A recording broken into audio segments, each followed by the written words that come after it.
Salve, salam sejahtera untuk rekan-rekan kepala sekolah dan guru di mana saja berada.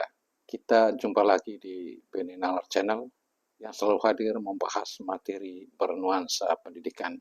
Kali ini membicarakan sesuatu yang baru tentang metode gasing. Saat ini di SDN Napung Nangir masih berlangsung belajar menggunakan metode gasing dan menerapkannya. Kegiatan yang diselenggarakan bidang sekolah dasar Dinas PKO Kabupaten Sika yang diikuti oleh 24 SD, masing-masing mengutus 1 orang guru yang matematikanya baik, 3 orang murid dengan rincian 2 orang yang lemah matematika, dan 1 orang yang sedang. Dengan harapan dari kegiatan ini, 2 atau 3, 4 tahun ke depan, numerasi Kabupaten Sika akan meningkat. Bapak Ibu, para kepala sekolah, kami hadir untuk membantu rekan-rekan para kepala sekolah dan guru yang belum mengenal metode gasing dan penerapannya. Supaya pemahaman kita utuh, rekan-rekan guru dan kepala sekolah, simak video ini, ikuti ulasannya, dan nonton hingga akhir. Mari kita simak. Metode gasing atau gampang, asik, dan menyenangkan adalah metode yang sudah dikembangkan selama 20 tahun oleh Profesor Yohanes Surya, PhD. Selama ini kita mungkin dengar atau mungkin baca dari berbagai referensi, tetapi kali ini saya mencoba untuk kita bahas bersama melalui channel YouTube ini. Metode gasing telah mengubah stigma matematika dari pelajaran yang menyenangkan dari pelajaran yang menakutkan menjadi menyenangkan. Ya, memang Bapak Ibu guru bahwa realita matematika itu sangat menakutkan bagi anak-anak, apalagi kalau guru tidak menyiapkan materi dengan baik. Kita lihat selanjutnya. Di dalam metode gasing ini, kembangan ada 8 C. C yang pertama karakter, C yang kedua critical thinking atau berpikir kritis, ketiga creativity atau kreativitas, C keempat communication atau komunikasi, C kelima collaboration atau kolaborasi, C keenam computational atau komputasi, 7 confession atau kasih sayang, 8 kultur atau budaya. Itu 8 C yang dikembangkan di dalam metode gasing. Sekarang kita lihat di dalam metode gasing ini juga dikembangkan 8 kecerdasan majemuk. Yang pertama visual, yang ketiga kinestetik, yang keempat musik, yang kelima intrapersonal, yang keenam interpersonal, yang ketujuh logik, yang kedelapan naturalistik. Ini 8 kecerdasan majemuk di dalam metode gasing yang dikembangkan oleh Profesor Yohanes Surya. Kita lihat yang berikut.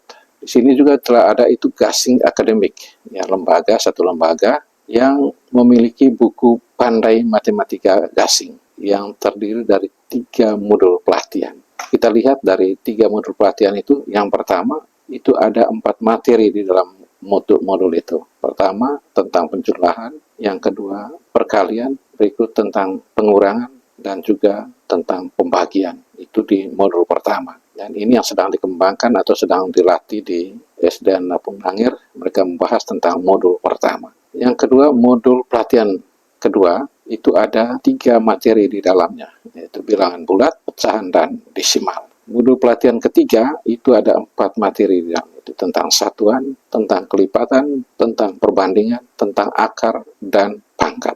Ya, itu 3 modul yang disiapkan di dalam gasing akademik. Lalu Bapak Ibu guru dan para kepala sekolah, Profesor Yohanes Surya mengatakan begini, tidak ada anak yang bodoh, yang ada hanya mereka yang belum mendapat kesempatan belajar dari guru yang baik dan metode yang baik.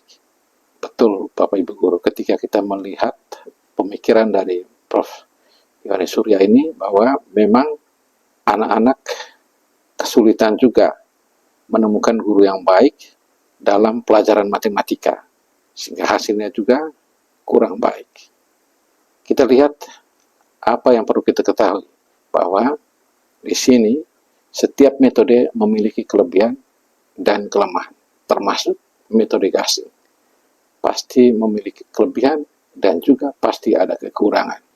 Terpenting Bapak Ibu guru, bagaimana metode yang kita implementasikan itu dengan baik dan sesuai dengan kebutuhan anak-anak kita. Itu yang terpenting. Sekarang kita lihat kelebihan metode gasing. Yang pertama, meningkatkan kemampuan berhitung. Anak-anak dapat melakukan perhitungan dengan cepat dan akurat tanpa menggunakan alat. Itu kelebihan yang pertama. Yang kedua, meningkatkan kreativitas. Dalam hal ini, anak-anak dapat mengembangkan kemampuan berpikir kreatif dan logis. Yang ketiga, meningkatkan kepercayaan diri. Anak-anak dapat merasa lebih percaya diri dalam menghadapi pelajaran matematika. Ini kelebihan yang ketiga metode gasing. Kelebihan yang keempat, mengurangi stres bagi anak-anak. Di sini, anak-anak dapat belajar matematika dengan cara yang menyenangkan dan tidak membosankan. Tentunya, guru yang menciptakan untuk murid itu tidak membosankan. Kelima, mudah dipahami. Dalam metode gasing itu menggunakan pendekatan konkret dan contoh-contoh yang relevan dengan kehidupan sehari-hari. Ini hal yang perlu diketahui dan disiapkan oleh para guru sebelum mereka berada atau mengajar di kelas. Itu 5 kelebihan metode gasing. Sekarang kita lihat kelemahan metode gasing. Yang pertama, memerlukan persiapan yang matang. Tentunya di sini guru harus mempersiapkan materi dan alat peraga yang sesuai dengan metode gasing. Jelas dalam penjelasan awal tadi bahwa metode gasing itu menggunakan banyak alat peraga.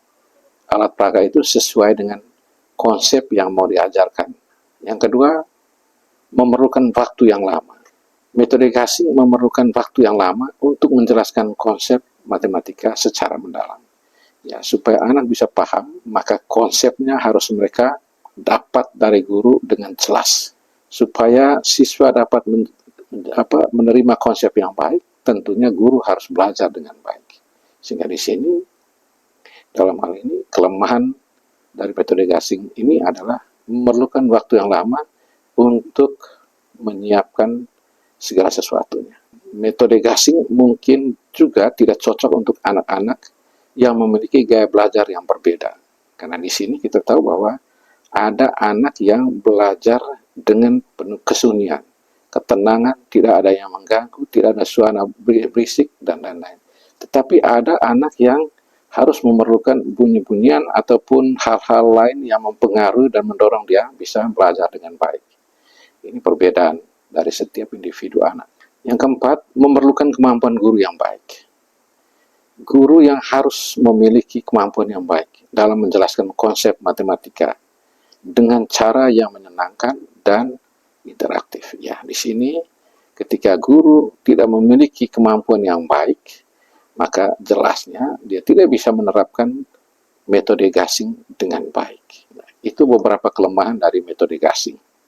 Sekarang kita lihat apa yang harus dipersiapkan oleh guru dalam menerapkan metode gasing itu di kelas.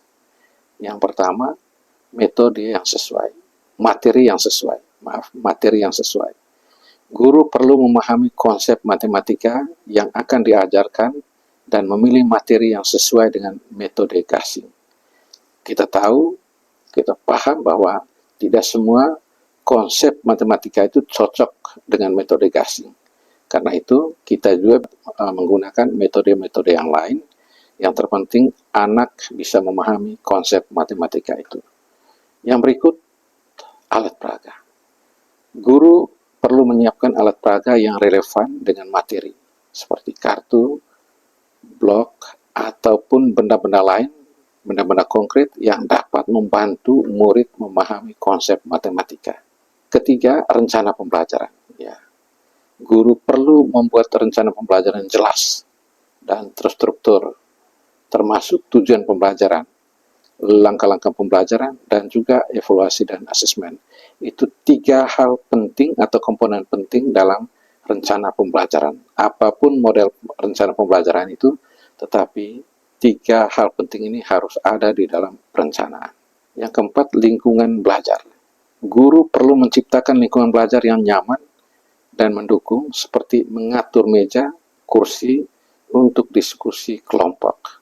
Dan juga bisa merias atau menciptakan lingkungan itu dengan hal-hal yang bisa menyenangkan siswa atau murid.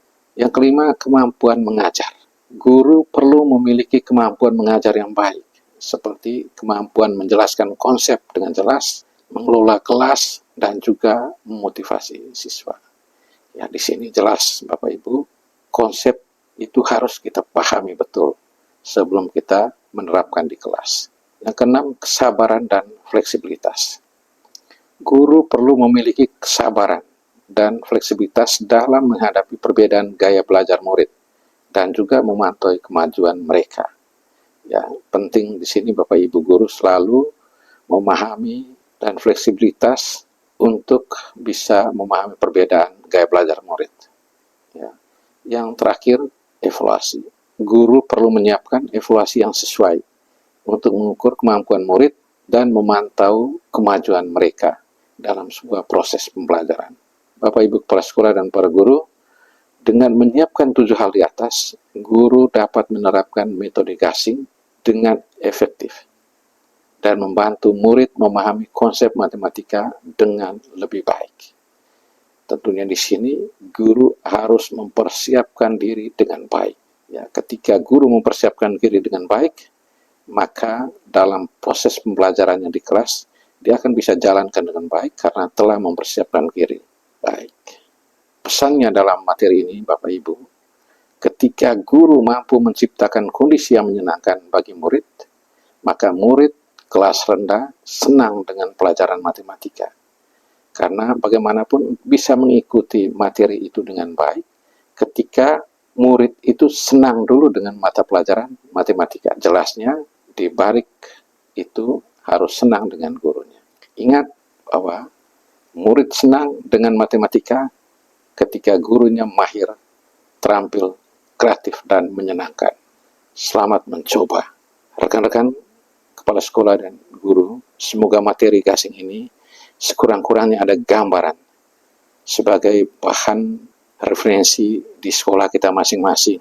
Dan juga kita mencoba cari referensi lain untuk memahami lebih dalam tentang metode gasing ini. Selamat, jangan lupa like, subscribe, share, komen, berupa saran, dan juga masukan untuk materi berikutnya. Sehingga channel ini bisa berkembang dengan baik. Sampai jumpa di video berikutnya. Terima kasih.